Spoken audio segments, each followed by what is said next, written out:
Humingi siya ng paumanhin sa pagiging masyadong abala sa plano, ngunit biglang naputol ang usapan nang magsimulang umiyak si Liz.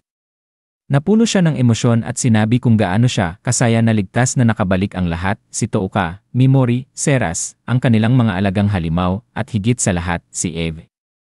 Sinubukan niyang pigilan ang kanyang luha, ngunit tinapik siya ni Erika sa ulo, sinasabing hindi kailangang pigilan ang kanyang damdamin sa ganitong sandali. Pinuri niya si Liz sa pagiging matatag at matyaga sa kabila ng lahat ng kanilang pinagdaanan. Sinuportahan ni Mimori ang kanyang sinabi. At nagkaroon ng mas magaan na sandali nang biglang sabihin ni Liz na ang pakiramdam niya ay parang nasa isang pamilya siya. Nagpalitan ng tingin sina Mimori at Seras, at sa isang saglit, napaisip kung tama nga ba yon.